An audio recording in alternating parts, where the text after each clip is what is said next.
Hello, I'd like to talk a little bit about external thermal insulation composite systems, which abbreviate to ETICS. You have probably come across this video in your research on various ways and systems of wall insulation. Well, external wall insulation is by far the most effective way to insulate a house. When carried out properly, it will significantly reduce or eliminate altogether all the thermal bridging from your walls. The house you see comprises most likely all of the most common features that affect installation of external wall insulation systems. It has front extension with sloped roof. The roof finishes flush with the existing wall at the side. You can see that there is no overhang here. Half of the front facade is finished with decorative brick. There is an alarm box. There are gas and ESB meter boxes. And there is aircon box. The ESB cables run down on the surface of the wall from the old swan neck insulators to the meter box. There is a side gate, a gas boiler flue. There is a satellite dish, external water tap. There are external lights with some wiring on the elevation. There are a number of wastewater pipes projecting through the wall and connecting to the discharge stack. There is a rear ground floor extension with a sloped roof abutting the rear wall. There is a system of downpipes, and there are ventilation openings with grills mounted on the surface of the walls. You will probably find that the majority of these features or elements are present on the elevation of your house as well. Implementation of ETICS will require modifications or adjustments to all of these elements. We have prepared this animation to demonstrate the proper measures that should be undertaken to do the job properly. This is the standard by which we would like our work to be measured. Before the actual installation of ETICS system on your walls begin, there is a need to carry out a whole list of preparation works. We normally begin with disconnecting the downpipes and flipping the top bends, if it is possible, to divert the roof runoff away from the wall. Also, all pipes projecting through the walls of the building have to be extended and the entire discharge stack relocated away from the wall to make room for insulation system.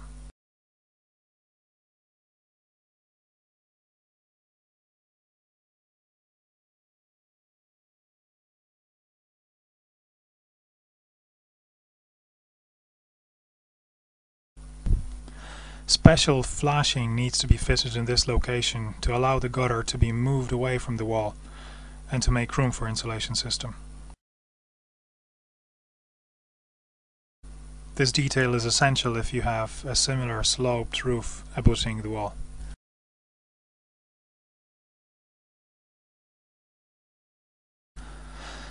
All existing light fittings need to be disconnected and all wiring that exists on the surface of the wall need to be dressed in conduits.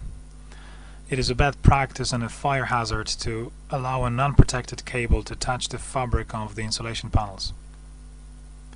The existing water tap needs to be extended.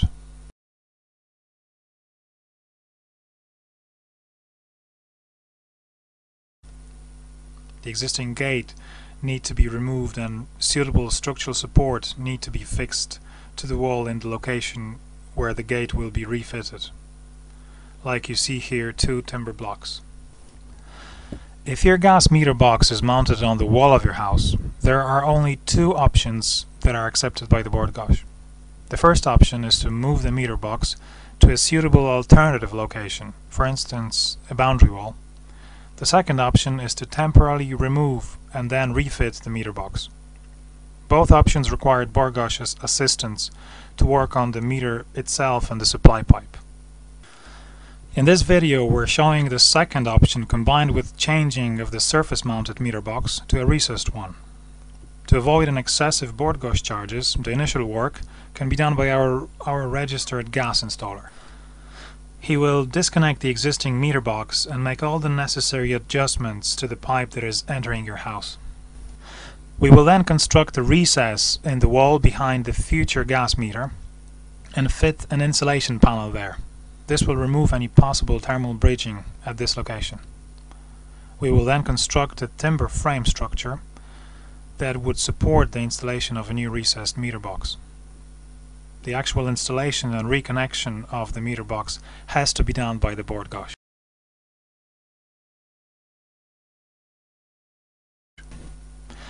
The existing gas flue will most likely not be long enough to accommodate the insulation system. All the work involved with extending the flue have to be done by a registered gas installer and certified at completion. It is not allowed to cover any of the ESB supply cables with insulation system. Before any insulation work commences, ESB needs to unclip the existing service cables from the wall. They would normally replace the old swan neck insulators with new aerial brackets, and also install a new ABC aerial if the existing aerial is bare or PVC covered. The alarm box need also to be removed from the wall and the projecting cable dressed in conduit. We normally remove all the existing window reveals to make room for insulation in these locations. We would also cut back the existing sills. Now the new pressed metal sills are normally installed. These are the only type of sills approved by the NSAI. Depending on the ethics system used, there are different types and designs of them as well. All the existing vent grills are removed from the walls.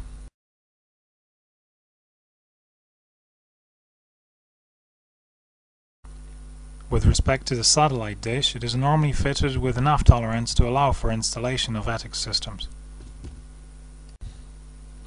Now that we have all the preparation works taken care of, we can begin the actual installation of the insulation system. We normally start with installation of extruded polystyrene boards for the plinth and fitting the starter tracks at the perimeter of the building and above low-level roofs. Please notice how the polystyrene finishes around pipes or gullies.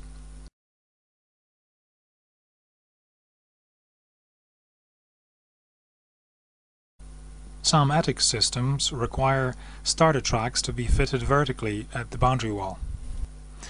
We now start installation of insulation panels. In this instance, it is a 100mm graphite enhanced expanded polystyrene. If there is a corner window, the sill should be done in one piece, or with the use of proprietary connector. Fitting of insulation boards has to be done on a suitable surface. Any loose existing render or paint need to be removed, along with any possible vegetation. If the condition of existing wall is poor, it is first treated with a special undercoat. Along the line where your property meets the neighbors and where the gas flue passes through the wall, we would use a Class A rock-wool fireproof insulation. Around window reveals, we would use a thinner insulation boards to minimize thermal bridging in these locations. These are normally 20 to 30 millimeters thick, depending on the allowable space. Along the lines where insulation touches the window frame and where it touches the roof soffits, we would normally install a special self-expanding tape.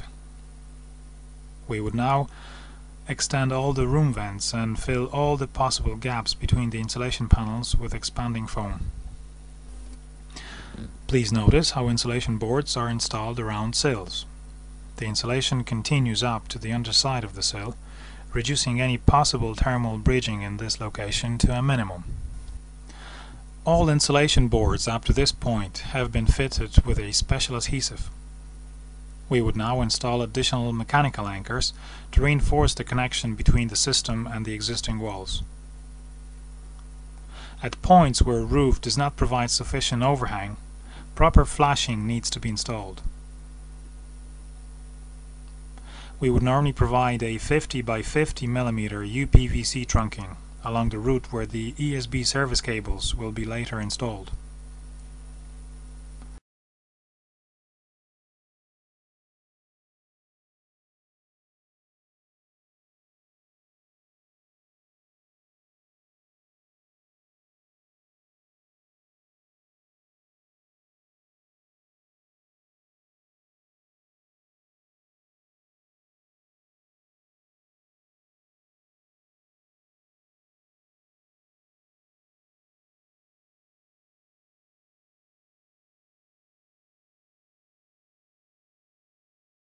We would now install corner profiles in all the corners around windows, doors, house corners, etc. Additional pieces of reinforcing mesh should be provided at all corners of window and door openings. We would now install a reinforcing mesh along with a layer of adhesive of a sufficient thickness to cover the mesh completely. All these operations are done simultaneously with the application of adhesive. We have shown them here in this order only to demonstrate the proper makeup of the reinforced layer. After the reinforced layer is completed, some systems require additional render undercoat to be applied. At this point, final render coat can be applied. This one has been chosen to match the previous render and to tie in with the existing neighbor's house. The palette of available render textures and colors is very wide. You can visit our website in the top right hand corner or request a brochure to see just how wide the spectrum is.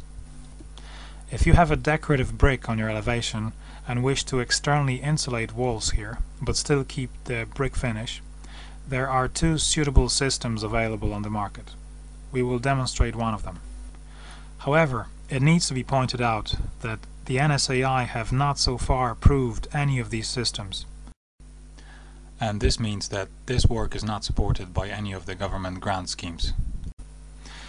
Installation of the system starts with fitting of the starter tracks. Then proprietary insulated panels are installed on adhesive to the wall.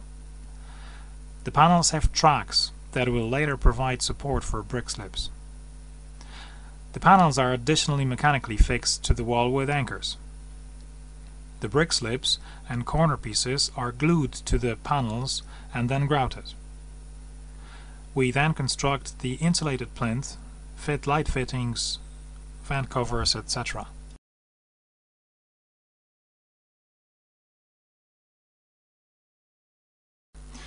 The remaining work include refitting of all the downpipes,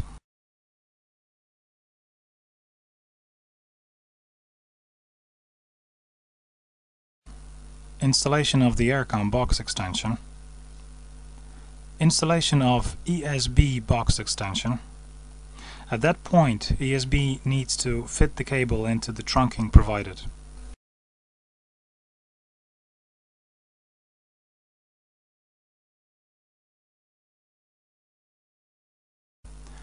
New vent covers are now fitted.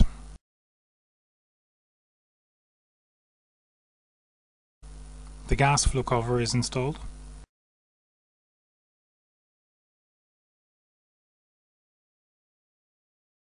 And external lights are refitted with special fixings that connect to the structural wall beneath the insulation system. The walls of your home are now properly insulated. You now have a home that stays warmer in winter and cooler in summer. A brand new facade that is resistant to weathering and to somewhat airtight. You had a huge choice of finishes, so the color and appearance of your home is just the way you wanted it. You are contributing to the reduction of the greenhouse gas emissions. This means that your home has a less harmful effect on the environment. Plus, you get a far higher BER, Building Energy Rating. It is now compulsory to have a BER certificate when you sell or rent a house in Ireland. You will have significantly lower energy bills and you can avail from the €4,000 government grant.